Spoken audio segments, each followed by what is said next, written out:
उम्मीदवार द्रौपदी मुर्मू ने सदारती इंतखाबात में जीत हासिल कर ली है। वजीर-ए-आजम नरेंद्र मोदी और बीजेपी सदर जेपी नड्डा ने मुर्मू से मिलकर उन्हें जीत की मुबारकबाद पेश की। द्रौपदी मुर्मू मुल्क की 15वीं सदर बनेंगी, जबकि वो मुल्क की पहली कबायली खातून सदर जमहूरिया होंगी। आज सुबह से जारी वोटों की गिनती में मुर्मू ने अपने हरीफ उम्मीदवार यशवंत सिन्हा को तीसरे राउंड में हरा दिया। मुर्मू को लाजमी इलेक्टोरल वोट का 50% वोट तीसरे राउंड में ही मिल गया। तीसरे राउंड की गिनती में मुर्मू 5,77,000 वोट मिले, जबकि यशवंत सिन्हा को सिर्फ 2,61,000 वोट मिले। इस तारीखी जीत के लिए चार जानिब से द्रौपदी मुर्मू को मुबारकबाद पेश की जा रही है और मुल्क के मुख्तलिफ हिस्सों में मुर्मू की जीत का जश्न मनाया जा रहा है।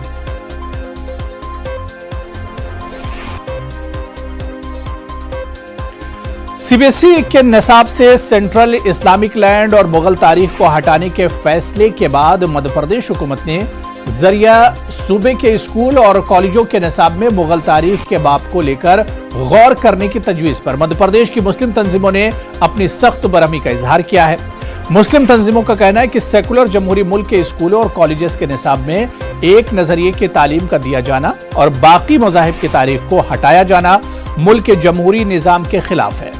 मध्य प्रदेश जमीयत उलमा ने सीबीएसई के फैसले पर जहां असर-ए-नौ गौर करने का हुकूमत से मुतालबा किया, वहीं राणा सांगा के साथ अकबर और शिवाजी के साथ औरंगजेब की तारीख को पढ़ाने का मुतालबा किया। जमीयत उलमा का कहना है कि इस जमाने में लड़ाई हिंदू मुस्लिम की नहीं बल्कि राजाओं के इक़्तिदार को लेकर थी। यही वजह है कि अकबर के सिपहसालार हिंदू और शिवाजी के सिपहसालार मुसलमान थे। इस ताल्लुक से हमारे नुमाइंदे मेहताब आलम ने एमपी जमीयत उलमा के सदर हाजी मोहम्मद हारून से खास बातचीत की। सीबीएसई के सिलेबस से मुगल हिस्ट्री को हटाने के साथ साथ मध्य प्रदेश के निसाब से भी हटाने का मामले ने तुर पकड़ लिया। अब इस पर सियासत की जा रही है। मध्य प्रदेश वज़ीर दाखिला ने सीबीएसई के फैसले का खैर मकदम किया। इस पर हमारे साथ बातचीत करने के लिए मध्य प्रदेश जमीयत उलमा के साथ हाजी मोहम्मद हारून साहब मौजूद। हाजी साहब, अब हिस्ट्री से एक ख़ास रंग को पढ़ाने की कोशिश की जा रही है, इसको कैसे देख रहे हैं? बिस्मिल्लाहिर्रहमानिर्रहीम। देखिए, तारीख़ तो तारीख़ होती है। तारीख़ को फ़िरका वाराना चश्मे से नहीं देखा जाना चाहिए। कैसी बात कर रहे हैं ये लोग? अगर मुगलिया सल्तनत को पढ़ाएं तो क्या महाराणा प्रताप के बगैर अकबर आज़म की बातें नहीं हो सकती हैं? तो एक दूसरे के लिए ज़रूरी है सारी बातों को। शिवाजी महाराज को पढ़ाना है तो औरंगजेब को भी पढ़ाएंगे। तो ये ज़रूरी है कि हम जो है तारीख़ को तारीख़ के नज़र से देखें, फ़िरका परस्ती के चश्मे से नहीं देखा जाना चाहिए। और अगर ऐसा देखा जाएगा तो ये मुल्क के लिए नुकसानदेह होगा।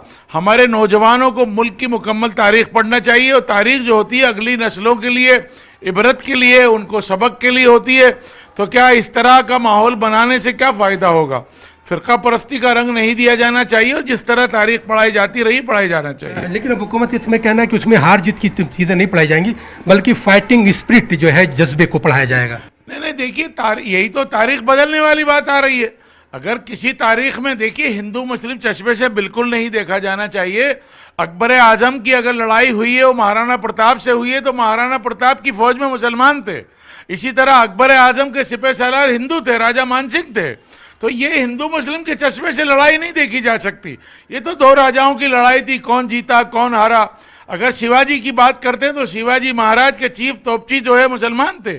इसी तरह औरंगजेब की फ़ौज के अंदर भी हिंदू भाई हुआ करते थे। तो लड़ाई को लड़ाई के नज़र से देखा जाना चाहिए, उसको फ़िरका परस्ती के चश्मे से नहीं देखा जाना चाहिए। और न ये लड़ाइयाँ जो है हिंदू मुसलमानों की हुई हैं, अगर इसको ये बताने की कोशिश की जाएगी तो ये मुल्क के लिए बहुत बड़ी बदकिस्मती की बात होगी। लड़ाइयाँ जो हैं हुई हैं राजाओं के बीच में और उसमें कोई फ़िरका परस्ती की बू नहीं होती थी। हर राजा की फ़ौज में हर कौम के लोग हुआ करते थे।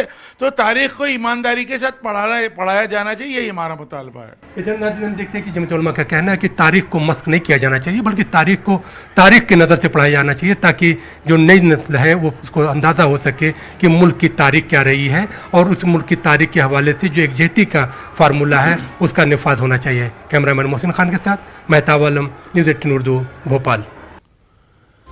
सीबीएसई के निसाब से सेंट्रल इस्लामिक लैंड और मुगल हुकूमत के बाब के हटाए जाने के मामले का मध्य प्रदेश के वजीर दाखिला डॉक्टर नरोत्तम मिश्रा ने खैर मकदम किया है। डॉक्टर नरोत्तम मिश्रा का कहना है कि हमलावर कभी भी इस मुल्क के लिए आइडियल नहीं रहे और निसाब से हटाए जाने का फैसला काबिल तकलीद है।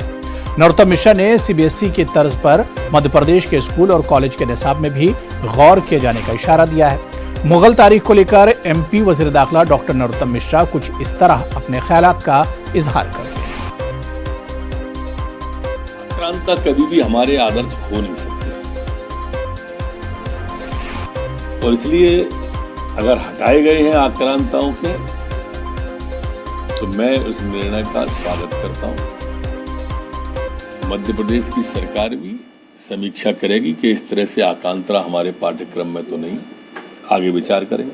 कांग्रेस में हार के बाद ज्ञानवापी केस में आज सुप्रीम कोर्ट में समाअत हुई। सुप्रीम कोर्ट ने इस सिलसिले में निचली अदालत में जाने की हिदायत दी है।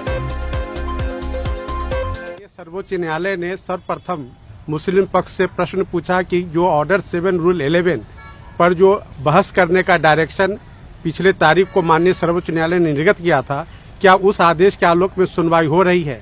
सभी पक्षों ने एक मत से माननीय न्यायालय को इन्फॉर्म किया कि जो डिस्ट्रिक्ट एंड सेशन जज वाराणसी पूरे मामले की सुनवाई कर रहे हैं और डे टू डे बेसिस पे चल रहा है। आज भी वाराणसी कोर्ट में उस मामले की सुनवाई जो राखी सिंह जो वहाँ की जो प्लेंटिफ नंबर 1 है उनके तरफ से हो रही है और हिंदू सेना का जो एप्लीकेशन है वो भी वहाँ लिपिबद्ध है। तो आज माननीय सर्वोच्च न्यायालय ने अगली तारीख तक इस मामले को एडजर्न कर दिया है, यह कहते हुए कि जब तक माननीय जिला न्यायालय वाराणसी का फैसला नहीं आ जाता है ऑर्डर 7 रूल 11 पर, तब तक के लिए यहाँ मैटर को एडजर्न किया गया है और डिस्ट्रिक्ट जज के फैसले का इंतजार किया जा रहा है। ज्ञानवापी के मुद्दे पर आज सुप्रीम कोर्ट में अहम सुनवाई हुई। हालांकि मामले की सुनवाई के दौरान सुप्रीम कोर्ट ने यह कहा कि मेंटेनेबिलिटी को लेकर जो फिलहाल याचिका भी निचली अदालत में लंबित है, पहले उस पर फैसला आने दीजिए, उसके बाद सुप्रीम कोर्ट में आगे सुनवाई होगी। हालांकि कार्बन डेटिंग को लेकर भी याचिका दाखिल की गई थी हिंदू पक्षकारों की तरफ से और यह कहा गया था कि इस पूरे मामले में कार्बन डेटिंग करवाया जाए, जो फिलहाल एक कथित शिवलिंग मिलने की बात कही जा रही है। सुप्रीम कोर्ट ने याचिकाकर्ता विष्णु शंकर जैन की तरफ से ये कहा गया कि इस पूरे मामले में सुप्रीम कोर्ट सुनवाई करे। बहरहाल सुप्रीम कोर्ट ने निचली अदालत को अप्रोच करने के लिए कहा है। विष्णु शंकर जैन जी हैं, पारुल जी हैं, जो इस पूरे मामले में याचिकाकर्ता हैं। विष्णु सर, कैसे इसको देखा जाए सुप्रीम कोर्ट की सुनवाई और एक आम आदमी की भाषा में इसको कैसे कंसीडर किया जाए? देखिए, जो हमने मांग की थी कार्बन डेटिंग की और शिवलिंगम जो वहाँ पे मिला है उसकी पूजा अर्चना की, वो सारी मांगे सुप्रीम कोर्ट ने कहा है ट्रायल कोर्ट के सामने रेस करिए, डिस्ट्रिक्ट जज साहब के सामने, जहाँ पे ऑलरेडी 7/11 की एप्लीकेशन चल रही है। इस ऑब्जर्वेशन को लाइट में रखते हुए हमने अपनी पिटीशन विड्रॉ कर ली और ये सारी मांगे यहाँ पे रुकी नहीं है, थमी नहीं है। ये सारी बातें हम ट्रायल कोर्ट के सामने रेस करेंगे। साथ ही साथ जो व्यास परिवार की तरफ से याचिका डाली गई थी उस पर भी सुप्रीम कोर्ट ने कहा है कि आप ये सारी बातें ट्रायल कोर्ट के सामने कर सकते हैं, कह सकते हैं और इसीलिए ये लंबी लीगल लड़ाई है जिसका हम सब पार्ट हैं। निष्काम भाव से लड़ाई लड़ रहे हैं और इसको आगे भी लड़ते रहेंगे। मुस्लिम पक्षकारों की तरफ से कहा गया है जी कोर्ट कमिश्नर की जो नियुक्ति है उसमें एक्स पार्टी की बात कही गई, वो कितना फिलहाल यहाँ स्टैंड करता है? देखिए, स्टैंड तो नहीं करता है मेरे हिसाब से, क्योंकि मुस्लिम पक्षकार ऑलरेडी इस कमीशन की कार्रवाई में पार्टिसिपेट कर चुके हैं और पार्टिसिपेट करने के बाद वो उस ऑर्डर को चैलेंज कर रहे हैं जो टोटली इलीगल है और इन्फ्रक्चर्स हो चुकी है उनकी पिटीशन पर। माननीय सुप्रीम कोर्ट ने भी आज ये बात रखी कि ये सारी बातें आप ट्रायल कोर्ट में कह सकते हैं। ऑर्डर 26 रूल 9 और 10 इसकी आपको इजाजत देता है, पर उनके वकील साहब ने रिक्वेस्ट की कि एक बार इसको दोबारा उस पर्सपेक्टिव से देखा जाए जो बात बताना चाहते हैं। इसलिए सुप्रीम कोर्ट ने उसको एडजर्न कर दिया अक्टूबर के लिए और जब 7/11 का फैसला आ जाएगा उसके बाद उस मामले की जो अंजुमन इंतजामिया की पिटीशन है उसकी सुनवाई की जाएगी। पारुल जी, जो फिलहाल कार्बन डेटिंग की बात कही गई है, अब एक कहीं ना कहीं राहत दी गई है कि आप लोग निचली अदालत में अप्रोच करें, तो आप लोग निचली अदालत में अप्रोच करेंगे? जी बिल्कुल करेंगे। ये जंग हम लड़ते रहेंगे जब तक हमें अधिकार नहीं मिल जाता पूजा का और जब तक ये सिद्ध नहीं हो जाता कि ये हमारे स्वयंभू ज्योतिर्लिंग ही है, ये हमारे आराध्य है, तब तक हम लड़ते रहेंगे। और ये साइंटिफिक तौर से कार्बन डेटिंग और जीपीआर सर्वे के माध्यम से ये पता चल जाएगा कि हमारे शिवलिंग है ये कितने पुराने, इनका अर्घ कितना है, इनका क्या आकार प्रकार है, ताकि जो हमारे समाज का कुछ वर्ग जो इसे फुआरा बता रहा है या कुछ और उस पर बातें बता रहा है वो ना हो और हमें हमारा पूरा राइट मिल जाए। मुस्लिम पक्ष लगातार यहाँ भी विरोध कर रहा था आपका, आप पिटीशन फाइल करेंगी, वहाँ भी विरोध करेंगी, तो लड़ाई लंबी है? जी लंबी है और लंबी है। ये आज की लड़ाई नहीं है, ये कहीं सदियों पुरानी है। ये हमारे जो आराध्य जो वहाँ विराजमान है ये पता नहीं कब से कितना कुछ झेल रहे हैं। ये आज नहीं है, कितने हजारों साल पुरानों वहाँ पर जो है विराजमान है और ये तो सदियों पुरानी लड़ाई है। बट हाँ, हम जरूर चाहते हैं, ये होप तो हम कर ही सकते हैं कि हमें जल्दी इस पे अधिकार मिले। ठीक है, तो फिलहाल सुप्रीम कोर्ट ने इन तमाम लोगों को ये कहा है कि निचली अदालत में अर्जी दाखिल करके अपनी मांग रखें। वहीं सुप्रीम कोर्ट अब इस पूरे मामले पर अक्टूबर के पहले हफ्ते में सुनवाई करेगा। कैमरामैन सोनू के साथ सुशील पांडे, न्यूज़ 18 दिल्ली। इलाहाबाद से 60 किलोमीटर दूर मोइमा कस्बे की ईदगाह में वाक़ तालाब में डूबकर 2 नौजवानों की मौत हो गई। दोनों नौजवान शादी की तकरीब में शिरकत करने मोइमा आए हुए थे। तालाब में डूबने वाले दोनों नौजवानों का ताल्लुक भदोही और फूलपुर इलाके से बताया जा रहा है। मकामी लोगों के मुताबिक मोइमा की ईदगाह में वाक़ बड़े तालाब में दोनों नौजवान नहाने के लिए आए थे। मकामी लोगों ने डूबते नौजवानों को बचाने की कोशिश की, लेकिन तब तक बहुत देर हो चुकी थी। इस हादसे के बाद पूरे इलाके में शोक का माहौल है। पुलिस मामले की तफ्तीश कर रही है।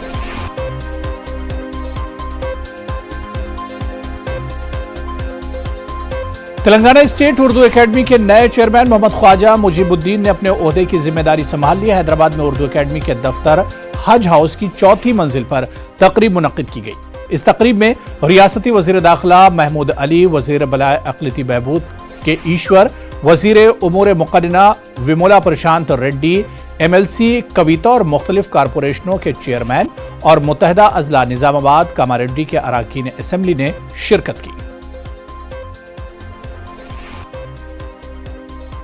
चलिए यहां पर रुकेंगे फिलहाल छोटे से ब्रेक के लिए।